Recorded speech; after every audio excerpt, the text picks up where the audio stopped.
जय हिंद दोस्तों, आप सभी का स्वागत है एक बार फिर से आपके अपने यूट्यूब चैनल यूनिक ज्ञान में। आज हम बीए थर्ड सेमेस्टर में लगी एक जीवनी कलम का सिपाही जो कि प्रेमचंद्र जी की जीवनी है, अमृत राय जी ने लिखी हुई है, उसका सारांश अच्छे से जानेंगे और समझेंगे।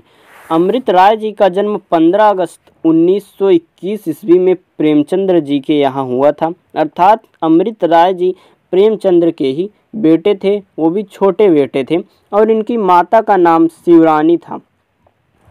यह अमृत राय जी एक सिद्धहस्त निबंधकार के रूप में जाने जाते हैं और इन्होंने यह निबंध कलम का सिपाही एक प्रेरणादायक निबंध के रूप में लिखा हुआ है। इसमें निबंधकार ने हिंदी साहित्य जात के महानतम कहानीकार मुंशी प्रेमचंद्र के महान जीवन चरित्र को प्रेरणादायक रूप में प्रस्तुत किया है। इस निबंध का सारांश हम देखेंगे। मुंशी प्रेमचंद्र जी को नौकरी की आवश्यकता अनुसार गांव से दूर बहुत जाना तो पड़ता था, लेकिन गांव लौटने पर वे सबसे मिलते जुलते थे। जो मुंशी प्रेमचंद्र जी थे उनको नौकरी के आवश्यकता के लिए गांव से दूर जाना पड़ता था, लेकिन जब वह गांव लौटते थे तो लोगों से मिलते जुलते थे। इस प्रकार के मिलने जुलने वाले उनसे कोई न कोई संबंध अवश्य स्थापित किए हुए थे। जो भी उनसे मिलते जुलते थे उनसे कोई न कोई एक संबंध स्थापित किए हुए थे।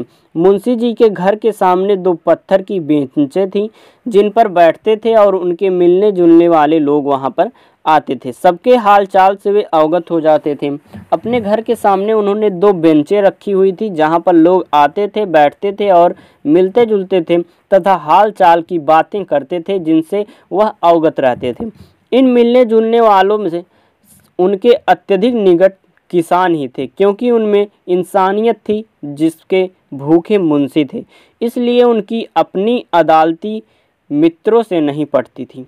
जो उनके मित्र थे उनसे ज़्यादा नहीं पटती थी, लेकिन वह किसानों के बहुत करीब रहते थे, क्योंकि प्रेमचंद्र जी हमेशा किसानों के हित की बातें अपने निबंधों, अपनी कहानियों में करते रहते हैं। मुंशी जी प्रेस से कोई लाभ न देखकर उसे इसलिए नहीं बंद कर पाते थे कि उसके कर्मचारियों की रोटी छिन जाएगी और हंस बंद हो जाएंगे।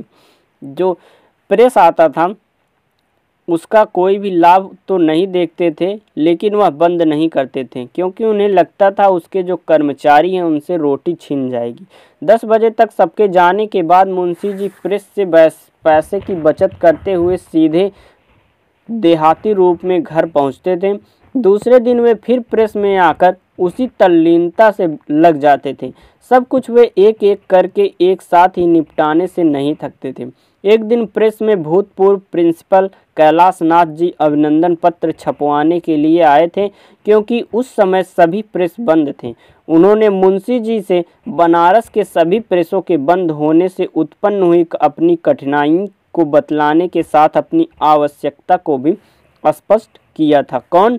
प्रेस में जो भूतपूर्व प्रिंसिपल कैलाश नाथ जी थे, वह कुछ छपवाने के लिए इधर उधर घूम रहे थे, लेकिन सभी प्रेस बंद थे और वह आकर प्रेमचंद्र जी को यह अपनी कठिनाई बताते हैं कि मुंशी जी ने उस जटिल परिस्थिति में भी उस आगंतुक का वह काम एक दूसरे कंपोजिटर से पूर्व करवाया था। शहर में रहने पर भी मुंशी जी गर्मियों की छुट्टियों के पश्चात बेनिया बाग में किराए के मकान में रहते थे। उनका बड़ा लड़का क्वींस कॉलेज की 12वीं में और छोटा लड़का दयानंद स्कूल की 7वीं में था।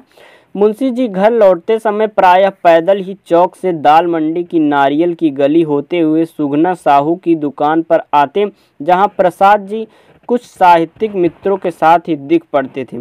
वहां वे कभी कुछ समय बैठकर 2-4 पान के बीड़े और खुशबूदार जाफराना तंबाकू को गले उतारते हुए 2-1 चुटकुले अवश्य सुनाते, तब आगे बढ़ते थे।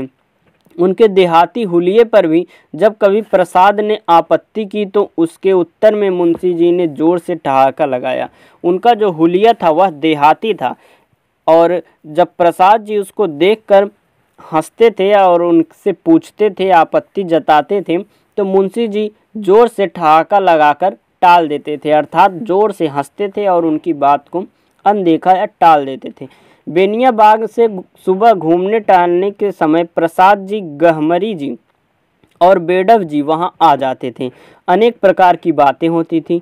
बीच बीच में मुंशी जी का ठहाका दूर तक सुनाई देता था। प्रसाद जी का सांस्कृतिक परंपरा भी तो मुंशी जी थी कि फारसी। प्रसाद जी जो थे वह सांस्कृतिक परंपरा की बातें करते थे और मुंशी जी फारसी। इसी तरह उन दोनों के सोच विचार और क्रियाकलाप भी एकदम भिन्न थे, फिर भी दोनों की खूब पटती थी। लोग दोनों का व्यवहार क्रियाकलाप अलग अलग था, लेकिन दोनों में खूब पटती थी। प्रसाद के मुंशी अनन्य प्रेमी थे। जो प्रसाद जी थे उनके मुंशी जी अनन्य प्रेमी थे, उनकी साहित्यिक परंपरा के प्रेमी थे वे। इसीलिए 3 अक्टूबर 1932 को मुंशी जी ने प्रसाद के उपन्यास कंकाल के अच्छा लगने पर बनारसी दास की पत्र द्वारा शिकायत की थी। उन्होंने उन्हें भी झुझलाकर 14 नवंबर 1932 को पत्र द्वारा कंकाल के ही विषय में अपनी पसंद का दावा करते हुए उन पर कसाघात किया था। कलम का सिपाही के दूसरे भाग से जीवन संघर्ष लिया गया है। उस दौर की चौखट पर नवाब पहुंच गए थे जब बचपन की खट्टी मीठी यादें बड़ी तेजी से पीछे छूट गई थी, पर शादी का जुआ नवाब के कंधे पर रख दिया गया था। आर्थिक विसंगतियों के साथ सामाजिक विसंगतियों के शिकार नवाब के पिता की मृत्यु के बाद नई मां और उनके बच्चों के पालन पोषण की जिम्मेदारी भी उनके ऊपर आ गई थी। 18 रुपए की नौकरी चुनार के मिशन स्कूल में की तथा 5 रुपए का ट्यूशन कर जीवन संग्राम में कूदने का संकल्प लिया। अमृत राय जी ने इस अंश में तटस्थता और ईमानदारी का परिचय देते हुए उपन्यास सम्राट मुंशी प्रेमचंद्र जी की संघर्षमय जीवन गाथा का चित्रण किया है। अमृत राय उनके छोटे बेटे ही हैं, लेकिन उन्होंने यथार्थता से अपने पिता मुंशी प्रेमचंद्र जी के संघर्षमय जीवन को यहाँ पर चित्रण किया हुआ है। चुनार की मास्टरी प्रेमचंद के मुगदर्रिसी के लंबे ड्रामे का रिहर्सल था। अमृत राय द्वारा लिखित जीवनी कलम का सिपाही के 8वें भाग में से नवाब राय से प्रेमचंद्र तक का सफर लिया गया है।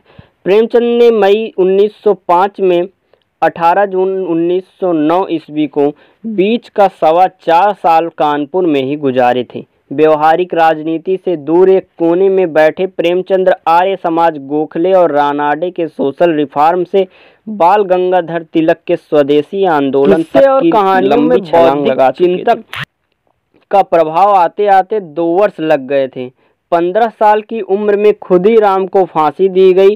पूरा भारतवर्ष करा उठा था। मुंशी प्रेमचंद्र जी भी बेचैन थे। इसके दुनिया और हुब्बे वतन जैसी कहानियां जमाना में छपने लगी थी। उन्हें कानपुर का वातावरण रास आने लगा था। उन्होंने कानपुर में रहते हुए रूठी रानी, किसना और सोजे वतन जैसी कृतियां लिखी थी। 10 जून 1909 को कानपुर छोड़ने का परवाना आ गया था। उन्हें कानपुर छोड़ने का बड़ा दुख था। महोबे और हमीरपुर के बीहड़ रास्तों और जीवन की दुश्वारियों के अनुभव को भी अपनी रचनाओं में वे उतार रहे थे। एक दिन रात में जिला अधिकारी का परवाना आया अपनी रचनाओं में उतार रहे थे और एक दिन जिला अधिकारी का परवाना आया कि सोजे वतन की बची हुई प्रतियों को जला दिया गया है और कहा गया है कि यदि फिर से ऐसी कहानियां लिखी तो दाहिना हाथ काट देंगे। इसलिए नवाब राय को मरहूम होना ही था। दूसरे नाम की तलाश का काम शुरू किया गया। प्रेमचंद्र नाम मुंशी दया नारायण निगम ने पेश किया। यह नाम सुंसी जी को भी पसंद आया, लेकिन उन्हें नवाब राय को छोड़ने का अफसोस भी रहा। जीवनी लेखक ने कानपुर, महोबे और हमीरपुर के जीवन को पत्रों और संस्मरणों के माध्यम से जीवंत किया है तथा चरित्र नायक मुंशी प्रेमचंद्र के व्यक्तित्व और कृतित्व के विभिन्न रंगों को बड़ी सफलता से साथ चित्रित किया है। सरल साहित्यिक तथा उर्दू प्रधान भाषा का प्रयोग किया है। तटस्थता के साथ तथा ईमानदारी के साथ चरित्र नायक के गुण दोष का विवेचन किया गया है। संग्रहीत अंश में जीवनी लेखक अमर ने देश और समाज से छोड़कर प्रेमचंद्र का जीवन देखा है।